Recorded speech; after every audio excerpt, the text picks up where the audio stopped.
Živja, sem Vita in že več kot 3 leta pripravljam vegansko hrano. Zadnji 2 leti svoje recepte objavljam tudi na svojem blogu Little Kitchen Vibes.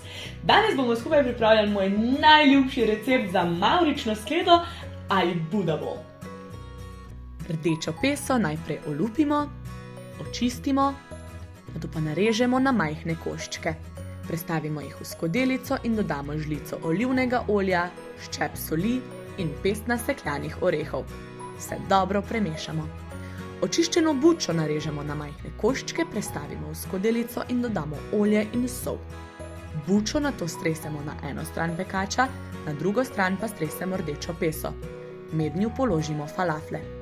Vse skupaj pečemo na 200 stopinjah Celzija 20 do 25 minut.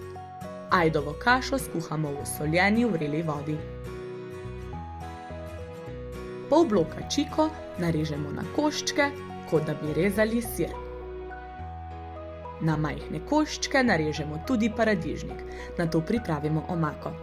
2 žlici humusa dodamo v skodelico in mu dodamo žlico tahinija, žlico limoninega soka, 30 ml vode, ščep soli in ščep popra. Vse skupaj dobro premešamo. Čas je za serviranje. Na krožnik damo 2 pesti rukole, ajdovo kašo, pečeno bučo, rdečo peso, paradižnik, falafle in blok čiko. Vse prelijemo s humusovo polivko. Za tole skledo rabiš dobrih 30 minut in to je to. Dober tek!